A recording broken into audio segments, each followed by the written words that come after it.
Olá, bom dia pessoal, tudo bem? Hoje a gente vai abordar um assunto muito fascinante, tá certo? É um assunto que o Enem tem explorado constantemente, tá? Sempre, tá? Todos os Enems caiu questão desse assunto. A questão desse assunto que eu vou abordar hoje caiu novamente esse ano, 2013, perdão, né? Tá, já caiu 2014, nem vi a prova, 2013. E desde que o Enem foi implantado esse sistema chamado Novo Enem 2009, que é uma questão presente na prova. O nosso assunto de hoje é biotecnologia.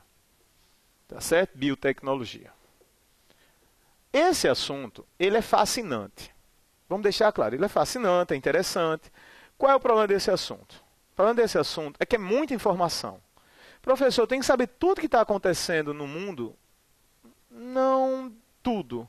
Mas você tem que saber quando estiver acontecendo algo interessante no planeta Terra, no sistema de biotecnologia, você dominar os conceitos do que está acontecendo. Você não precisa dominar tudo, mas os conceitos você precisa conhecer. Mesmo que ele coloque um texto que não seja do seu conhecimento, a pesquisa, mas nesse texto certamente vão haver conceitos de biotecnologia que você vai ter que retirar. Tá certo? E a aula de hoje ela é para trazer essas informações, os conceitos da biotecnologia. Tá? Mais uma vez, nosso Face, quem não pegou ainda, Evandro Andão, continuação, somos gêmeos na mesma pessoa. Skype, e-mail, Twitter, suas ordens. Ainda você tem o link do PBVest para mandar dúvidas. Então, biotecnologia, entende-se por biotecnologia o conjunto de todas as técnicas que envolvem a manipulação de organismos vivos para obtenção ou modificação de produtos. A biotecnologia também utiliza o DNA em técnicas de DNA recombinante. A origem dessa palavra, da grega, né, biovida, e conhecimento, técnicas de conhecimento da vida, tá? Ela também tem a engenharia genética, que é essas técnicas de recombinação. Então, deixar claro, pessoal, que a biotecnologia ela não se baseia só em engenharia genética. Isso é depois do DNA. Lá no Egito, quando tinha um cervejeiro, no Egito, produzindo cerveja, biotecnologia.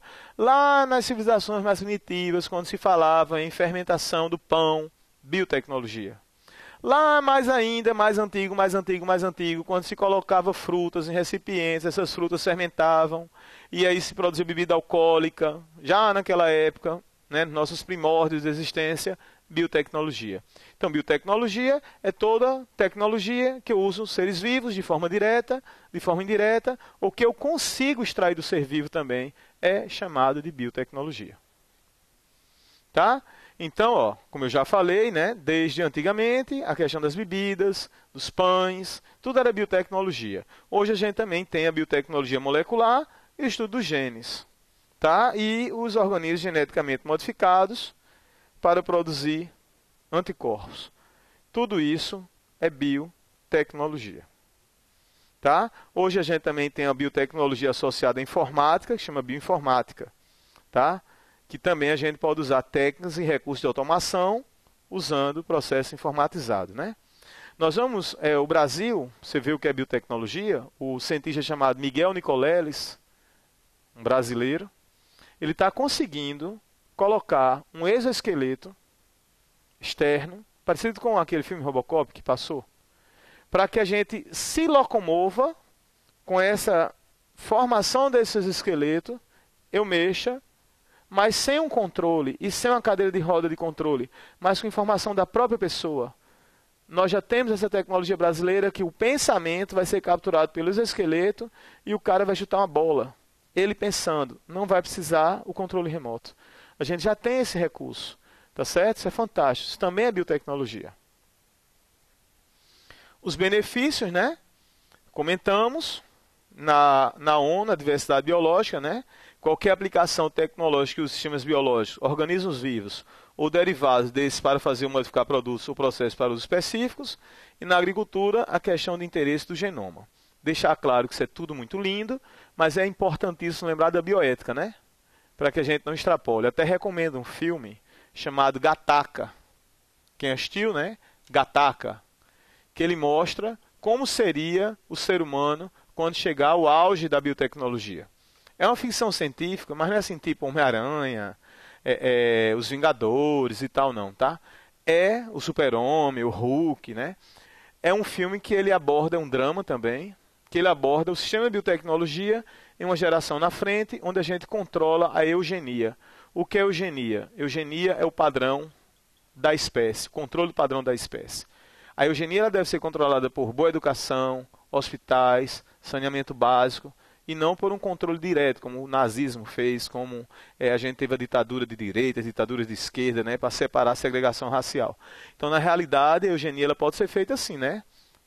Bons salários, para que a pessoa tenha condição de bom alimento, educação, isso que a gente está fazendo, isso é eugenia, né? Fazendo a pessoa pensar, né? Controlar o seu pensamento, hospitais, então isso é eugenia.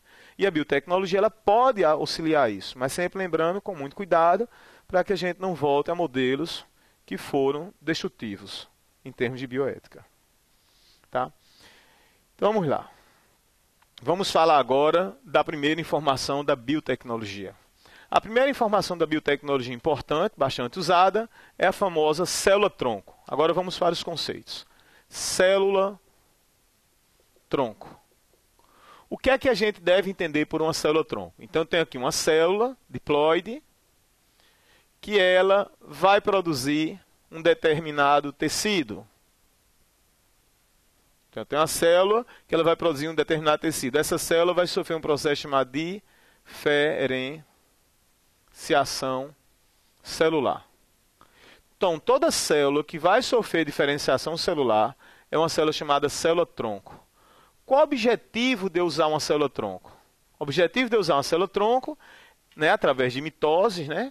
O objetivo de usar uma célula-tronco é conseguir um tecido que foi destruído, eu conseguir recuperar ele. Nós temos tecidos difíceis de recuperação, nervoso e muscular. Tem outros, né? Mas esses são difíceis de recuperação. Então, nós temos a capacidade de, com a célula-tronco, ainda, lembrar, essa capacidade ainda está nos primórdios, né? Não é já usar a célula-tronco que deu certo, não. Está nos primórdios. Mas você tem que entender que a célula-tronco ela é usada como se fosse uma carta de um coringa, tá certo? Para que ela consiga, né, repor uma outra célula que não é ela. É uma célula que tem uma capacidade de diferenciação. Qual é a nossa principal célula-tronco? O nosso zigoto. Até mais ou menos, não sei se você lembra da embriologia, mórula e blástula, até essa fase chamada blástula, nós temos uma gama enorme de células-tronco embrionárias. É antes de acontecer a formação dos folhetos. Então chamamos de células-troncos embrionárias, tá certo? E temos também as células-tronco adultas. As embrionárias elas são de maior sucesso. Hoje a gente tem aí guardar o cordão umbilical como um modelo, né? Então volta para cá. Então célula-tronco são as células com capacidade de autorreplicação por mitose, isto é, ela gera com o mesmo DNA, mas ela se diferencia em vários tecidos. Chamamos de célula-tronco. Tá? A gente tem as células chamadas totipotentes, pluripotentes, oligopotentes e unipotentes. Qual a diferença? Como o Enem não é de memorização, ele trará dentro da questão o conceito. Mas vamos lembrar, totipotente, eu posso originar um organismo ou qualquer coisa. Por exemplo, quando dois gêmeos eles surgem por divisão do mesmo embrião, eu tenho um embrião, ele parte e forma os gêmeos chamados unizigóticos, monozigóticos, univitelíneos. Eles partiram em células-tronco totipotentes. A multipotente é quando a gente já perde um pouco essa capacidade de originar um novo organismo, mas ainda é capaz de originar sistemas, órgãos. A oligopotente, ela vai perdendo a capacidade de originar sistemas, ela vai passando a originar tecidos, e a que eu chamo unipotente é que ela diferencia num único modelo de tecido. Tá bom? Sem memorizar, né? A gente está dando esse conceito pela importância. No Enem, você caso caia, né? Você tem o conceito. Aí aqui, eu tenho as células de natureza adultas, por exemplo, extraídas de diversos órgãos como medula, sangue, cordão umbilical, placenta. E as embrionárias, quando a gente tem nível de embrião. Né? No nosso caso, a gente pode usar embriões descartados nas reproduções assistidas. E pode produzir através de clonagem para fins terapêuticos. Embora algumas leis, né, elas controlam isso, né, para evitar algum problema. Diferença de adulta para embrionária, uma é embrionária, a outra é depois que nós nascemos. E para que a gente usa a célula-tronco? Para que o uso da célula-tronco? Então, um dos usos da célula-tronco é o que a gente chama de clonagem terapêutica. Clonagem terapêutica. O que é clonagem terapêutica? A clonagem terapêutica é quando você, vamos imaginar, um acidente onde houve perda de tecido nervoso. Você use perda de tecido nervoso. Um acidente, e aí houve perda do tecido nervoso. E eu preciso recuperar esse tecido, uma recuperação do tecido nervoso. Então eu posso implantar a célula-tronco. Então nós estamos fazendo aqui a chamada clonagem terapêutica. Clonagem terapêutica. Eu estou fazendo uma terapia gênica terapêutica. Tá? Essa clonagem terapêutica, ela visa a recomposição do tecido. Estou fazendo uma terapia onde eu coloco, né, e eu trato nesse modelo. Nessa clonagem terapêutica também, além de recuperar tecido e órgãos, nós podemos, né, criar modelos de tecido em laboratório. Já se faz isso. Então, voltando para cá, né, ó, nessa fase não existe nenhuma diferenciação e por isso pode ser induzidas para terapia celular. Ok? Você está vendo aí a transferência que fabrica embriões através da transferência desse processo. No caso do corpo humano, as células-tronco adultas são fabricadas em alguns tecidos do corpo, tá, para a gente fazer isso. Portanto, contanto sejam embriões descartados e congelados em clínicas de reprodução assistida. Tá? Então está aí ó, a terapia celular desse modelo, onde a gente trata, né, a gente clona a célula para usar esse tecido em seguida, né? Então, aí agora eu faço a terapia após a clonagem terapêutica, eu posso implantar isso para substituir células danificadas do nosso corpo. Aí eu tenho agora terapia celular depois da clonagem terapêutica. Eu tenho também o processo, né, que pode ser usado em clonagem reprodutiva. Neste caso aí, é você criar seres humanos clones. Não é o ideal, a gente tem a clonagem, né, natural, isso não pode estar fazendo em clínicas, né? Tá, mas a gente pode fazer clonagem reprodutiva para alguns modelos de animais que estariam em extinção. Já pensou? Animal em extinção, você faria uma clonagem reprodutiva para manter esse animal existindo no planeta. Esse ano mesmo a gente perdeu um modelo de rinoceronte, que ele foi extinto, tá certo, na África, um tipo de espécie rinoceronte, mas poderia ter feito clonagem reprodutiva. Já existem técnicas para isso. E a gente não tinha perdido esse animal em extinção. Uma planta necessária, né, quando você precisa, a gente também pode fazer essa clonagem reprodutiva. Está aí a clonagem mais famosa de todos os tempos, né, da ovelha Dolly, tá certo? Né? Na realidade, essa clonagem foi bem interessante, acompanhe comigo, foi assim. Pegaram e retiraram o núcleo de uma ovelha da célula da mama. Núcleo. Pegou esse núcleo e introduziu no ovócito de uma outra ovelha, segunda ovelha, e implantou numa terceira ovelha. É isso que ele está mostrando aqui. Ó. Retirou de uma ovelha o núcleo, colocou no gameta sem o núcleo de outra, fez a fusão e implantou numa terceira. Vê que ele usou uma ovelha, ó, a fim, depois a outra, a blackface, tá certo? Depois usou outra ovelha e nasceu a terceira. Observe pela seta que a ovelha que nasceu, ela é clone de quem? Da primeira. Por que, professor, da primeira não aprova? Porque eu usei o núcleo da primeira e é o núcleo que tem o material genético. Não sei se vocês sabem que essa clonagem ela tem algumas coisas exóticas, né? Ele usou a mama e botou Dolly porque o cientista, ele era apaixonado por uma mulher que fazia filmes, tá certo? Onde chamava atenção pelo corpo essa mulher, tá? E isso é uma história verdadeira, tá aí ela, ó. A ovelha Dolly foi o primeiro mamífero, é uma referência aos seios da atriz Dolly Parton, pois Dolly foi clonada a partir de células de mamas. O cientista, ele admirava essa artista e ele fez em homenagem a ela usando as células da mama e botou na ovelha o nome dela. Tá certo? A Dolly foi criada e ela teve uma infecção pulmonar incurável, né? Embora com algumas controvérsias, né, do sucesso da pesquisa, mas foi importante lembrar que foi possível clonar um mamífero. Isso foi o mais fascinante para a época, né? Foi possível clonar um mamífero. E o Brasil, em 2013, no ano passado, produziu a bezerra Brasília, tá? A bezerra chamada Brasília dos Cerrados, o nome dela completo, nascida 23 de abril, ó, nas dependências do Centro de Transferência e Tecnologia, tá? Apesar do comportamento normal para qualquer bovino, Brasília não é uma bezerra qualquer, ela é um animal clonado pela técnica de transferência nuclear, mas não um clone convencional a partir de células embrionárias da pele. Trata-se da primeira experiência bem-sucedida de clonagem bovina a partir de células de tecido adiposo. Olha que legal. Já Brasília, parecida com Dolly, ao invés de usar a mama, foi tecida de pouso, pegou o núcleo e foi bem sucedido, né? É uma ovelha que ela não apresenta problemas, tá certo? Então no Brasil já foi feito o clone da ovelha, da bezerra chamada Brasília. A principal diferença entre clonagem terapêutica e reprodutiva é muito fácil. Clonagem terapêutica, nas duas eu vou usar a célula-tronco, né? Na terapêutica, a técnica da clonagem para fins terapêuticos, sem usar o útero. Sem usar o útero. Então, terapia gênica, eu vou implantar a célula com o fim de substituir um tecido ou um órgão. E a clonagem reprodutiva, eu faço com o objetivo de reprodução. Quem não entendeu nada.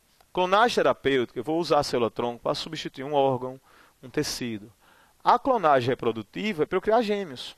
Naquele caso que eu falei de animais em extinção, né, favorecer o desenvolvimento de um determinado modelo de planta também, né? É a clonagem reprodutiva, tá? E uma grande novidade, o Brasil, né? Então vejam aqui essa matéria, ó.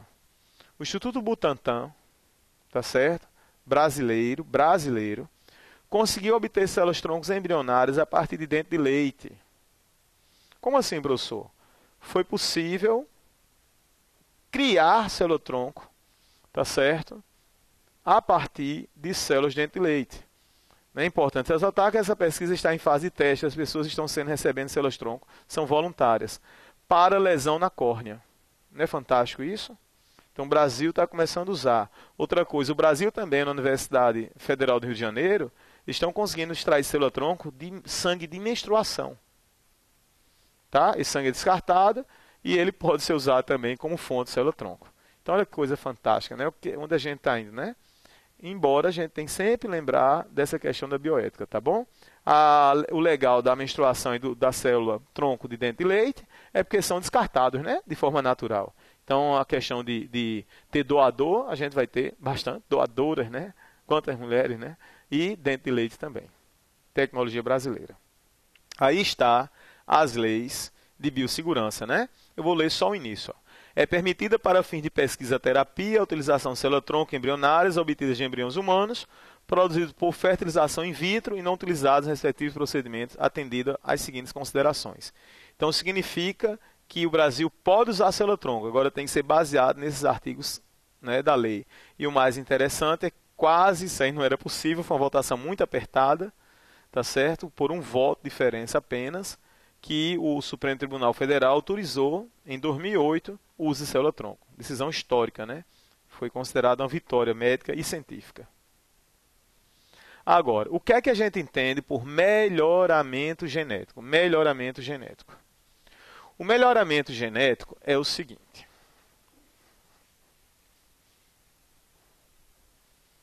Nós vamos ter assim. Eu tenho aqui, vamos imaginar que eu preciso de um milho que tenha um bom sabor e que ele tenha um bom tamanho, a espiga. Então eu vou escolher dentro da plantação os milhos que atendem a isso. Então eu faço uma seleção artificial. Eu vou escolher os milhos que têm um bom sabor e um bom tamanho. Aí o que é que eu faço? Eu realizo cruzamentos entre esses milhos. E eu tenho o descendente dele, ou os descendentes. E eu repito o procedimento. Escolho e cruzo, escolho e cruzo, escolho e cruzo, escolho e cruzo, até obter o que eu desejo. Né? O que eu desejo. Pronto. Isso chama-se melhoramento genético. Pode ser feito com gado, pode ser com animal, né? A gente vai melhorando, vai cruzando e vai escolhendo, seleção artificial. Qual é o problema do melhoramento genético? É que eu vou deixar o modelo tão seletivo artificial que ele vai servir apenas para um modelo ambiental. Então eu tenho aquele milho, ele é muito bom, mas ele perdeu variabilidade gênica, porque eu fui escolhendo, fazendo a seleção. Então a seleção reduz a variabilidade gênica. Qual é o problema? Uma praga detona toda a plantação. Então, o que é que recomenda? Você faz melhoramento genético, mas você deixa guardado na Embrapa, em laboratórios, os que não foram escolhidos. Porque senão esse modelo poderia ser levado à extinção. Então, quem não entendeu, Melhoramento genético, eu faço cruzamentos, separo os melhores, cruzo, separo os melhores, cruzo, separo os melhores, e após eu cruzar e separar os melhores, a gente vai, no final, guardar o que não foi escolhido em um banco de genes chamados, para não ter necessidade de escolher. Então, melhoramento genético reduz a variabilidade gênica. Melhoramento genético reduz a variabilidade gênica. Então, tá aí, né? Utiliza plantas que visam aumentar a frequência de alelos favoráveis em uma população animal ou vegetal. Então, aí está mostrando, né, um exemplo. Você cruza 2 meses, até chegar à fase que se deseja. Então, melhoramento genético é uma forma de seleção artificial, onde eu vou direcionar a seleção que eu quero. O que é transgenia? O que é transgenia? Difere de melhoramento genético. Transgenia, a diferença para melhoramento genético é que a transgenia ou o chamado transgênico é quando eu tenho aqui uma célula, um organismo, que ela tem o seu código genético e a gente faz a introdução de gene ou genes de outras espécies.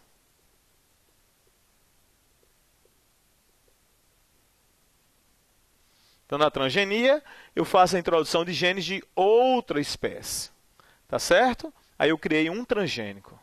Isso é bom ou é ruim? Depende. Se for amplamente testado, passar por todas as leis de biossegurança, é interessante. Se não for, eu posso ativar processo de alergia ou ativar o que a gente falou na aula passada, as neoplasias, reproduções erradas de célula. Professor, me dê um exemplo da transgenia bem-sucedida, né, que a gente usa bastante. A insulina hoje é produzida humana em bactérias. Então, tem insulina no caso de produção em bactérias para uso farmacêutico, né? Então, isso é um transgênico, talvez um bem mais sucedido, né? Que a gente não usou na nossa dieta, mas está produzindo insulina, tá? Então, na realidade, a transgenia é quando eu faço interferência na natureza. Qual é o problema da transgenia também? É muito ter cuidado da transgenia de vegetais, porque o agente polinizador pode levar esse transgênico para outras plantas. Chama-se poluição genética. Então, ter bastante cuidado e ser amplamente testado. Tá? Então, os transgênicos é quando a gente faz essa modificação genética com a introdução de genes de outra espécie. Certo? A genética que o homem criou, né? Então, tá aí, ó. Ruptura do isolamento dos plasmídeos, coloco o gene e crio um DNA recombinante, e aí eu gero o famoso transgênico. Tá? Famoso transgênico. Professor, como é que a gente corta gene? Quais são as enzimas? A gente corta o gene para introduzir, corta o gene para usar no transgênico, usa uma enzima chamada enzima de restrição. É uma enzima que serve para cortar genes. Por exemplo, o gene da insulina eu cortei. E o gene que a gente cola dentro da célula com a outra é a cola genética. Um corta, outro cola. É uma enzima chamada DNA ligase. Quem não entendeu, eu vou explicar. Eu descobri o gene da insulina lá no ser humano. Eu quero cortar esse gene para colocar lá na outra célula, né? Aí eu corto com enzimas. A enzima que corta é a enzima chamada enzima de restrição. Aí o gene está lá na célula. Como é que eu vou ligar ele ao DNA? Eu vou ligar ele ao DNA com a enzima chamada DNA ligase. Fácil, né, o nome? Enzima de restrição, DNA ligase. Tá aí, ó. A enzima de restrição. Cortando. Ela corta em pontos bem específicos, né? Ela é um palíndromo, ela faz a leitura versa, inversa, né? Versa, inversa, né? Ela faz a leitura do lado direito para o lado esquerdo na mesma sequência. E agora nós temos também, né? Dá uma olhadazinha aí, que coisa fascinante, que a gente chama de amplificação ou clonagem molecular. Seguinte, você imagina que você está em um laboratório onde você precisa ter uma grande quantidade de DNA, né, para fazer a pesquisa. Eu não vou botar só um gene da insulina. Então, os cientistas conseguiram pegar o DNA, um gene qualquer A. O que é um gene? Um segmento de DNA que realiza transcrição. Quem não sabe o que é transcrição, que ele produz um RNA, um segmento de RNA. Imagina que esse gene é o gene que produz futuramente a proteína insulina. e eu preciso ter várias cópias desse gene A. Várias cópias desse gene A. Eu preciso ter vários genes A. Diversos genes A. Muitos genes A. Então, eu faço o que chama-se clonagem molecular ou chamada amplificação gênica. O que é isso? Clonagem molecular amplificação gênica. É criar várias réplicas desse gene. E um cientista, tá certo? Muito interessante a pesquisa dele, né? Ele conseguiu criar uma técnica que ele amplifica o gene, usando uma enzima de uma bactéria que ela não desnatura às temperaturas altas. Que técnica é essa, professor? É chamado PCR. Reação em cadeia da polimerase. Como assim? Reação em cadeia da polimerase. Existe uma enzima chamada DNA polimerase, que ela é conhecida como termoestável. Ela não desnatura a temperaturas muito elevadas. Então, se usa essa enzima, que foi extraída de bactéria, para sintetizar diversos modelos de DNA. Veja aqui na ilustração. Olha aqui, ó, 54 graus. Ó.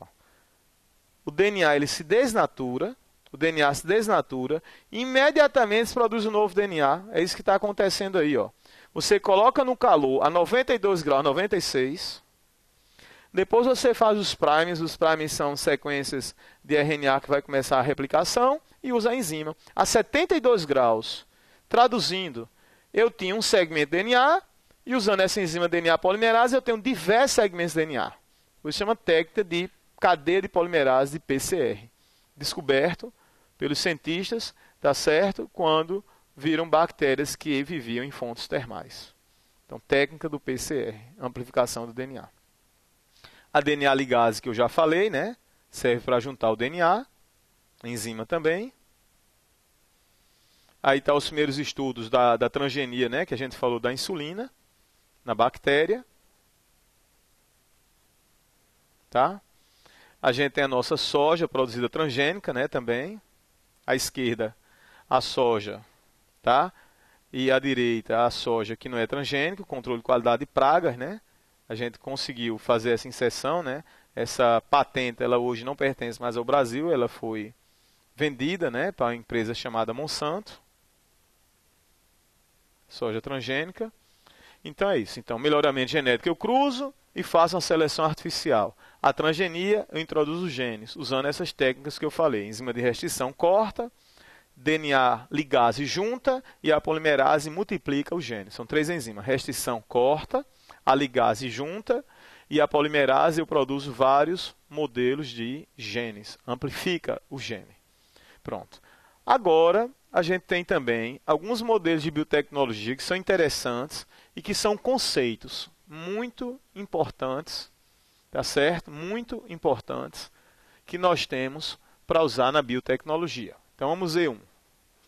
Por exemplo, houve aqui é o oceano e houve um derramamento de petróleo. Então, aqui petróleo. O vazamento, um vazamento do petróleo. Tá certo? Então, a gente está jogando petróleo aí. E esse vazamento de petróleo fez com que a luz não entrasse no ambiente e, além disso aqui, provocasse, né, um impacto, porque esse composto é um composto tóxico. Ele ia prejudicar também o ambiente.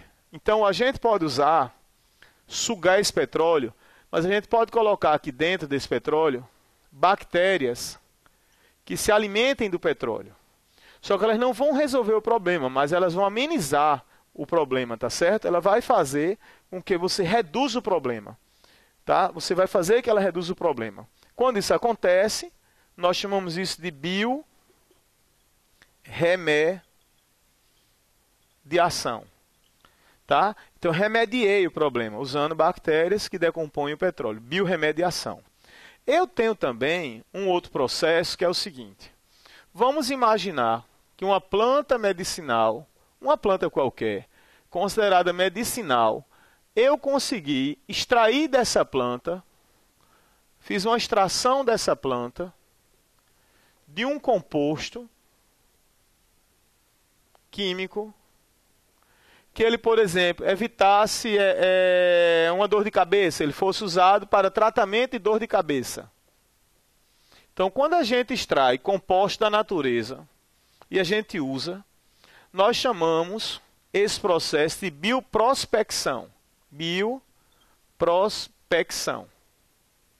Então, a bioprospecção, eu faço a extração de um composto químico, de uma planta, de um animal, de um veneno que eu usei como analgésico na ciência, bioprospecção. E quando a gente usa para solucionar algum problema ambiental, biorremediação. Bioprospecção, a extração, biorremediação é quando eu consigo remediar uma situação, problema ambiental, usando também seres vivos. Vamos para cá repetir, né? Bioprospecção, método, uma forma de localizar, avaliar, explorar a diversidade, né? Onde eu vou retirar recursos genéticos e bioquímicos, né? Para que eu use, por exemplo, na dor de cabeça, um veneno, e etc., uma toxina, e etc., né? Se ela tiver uma finalidade científica. E biorremediação é o processo pelo qual organismos vivos para reduzir a degradação ambiental. A degradação ambiental. Tá certo? A gente chama isso de biorremediação. Reduzir a degradação ambiental. Tá? Então está aí o exemplo, né, do contaminante, micro-organismo que se alimenta do petróleo, outro composto orgânico, e a gente tem a biorremediação. Tá? Vou repetir. Biorremediação, quando eu uso seres vivos para reduzir o impacto ambiental. Reduzir o impacto ambiental. E bioprospecção é quando eu extraio material genético, compostos químicos, que eu posso usar ele depois para outras finalidades. Prospecção é extração. Remediação é aliviar o ecossistema, tá certo, de um problema. Agora vamos falar do teste de DNA. Foi questão vestibular, tá certo, do Enem 2013, mas sempre é importante estar repetindo, já que o Enem foram 3 questões de DNA, né? 2013. Então mostra sempre a presença de DNA.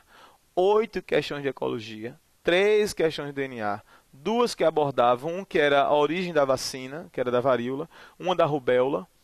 Então a gente tem 3 com 2, 5 e 8, 13, e 3 questões do restante dos assuntos. O predomínio do Enem é ecologia, é meio ambiente. Por isso que eu estou sempre também falando de biotecnologia e meio ambiente. Nós vamos ter, né, durante o processo de aulas, nós vamos ter bastante aulas de ecologia. Vai ser quase a metade desse curso vai ser ecologia, porque é importante para o Enem, tá certo? Então está aí 2 processos de impacto ambiental, né? Biorremediação e bioprospecção. Por que o professor falou que isso é um processo de impacto ambiental? Porque a gente tem que ter muito cuidado com a extração disso para não levar a planta ao declínio, a uma cobra, a um declínio, isto é, uma extinção. Então o ser humano pode até fazer a bioprospecção, mas ele tem que ter muito cuidado com o que se faz, tá certo? Então, nesses processos todos, também temos que saber alguns nomes. Precisamos dominar alguns nomes. Dominar que nomes, professor? Dominar esses 3 nomes aqui, né? Se ele vier na prova, você ter noção do que a prova está tratando. Quando a gente está trabalhando com DNA, quando a gente está trabalhando com RNA, ou quando a gente está trabalhando com proteínas, nós usamos 3 nomes. Quando uso o DNA, que eu vou estudar a sua estrutura e função, nesse estrutura e função, nesse estrutura e função. Então, quando eu vou estudar estrutura e função do DNA, tá certo? A gente chama de projeto genoma. Quando eu vou estudar a estrutura e função do RNA, eu chamo de projeto transcriptoma. Transcriptoma.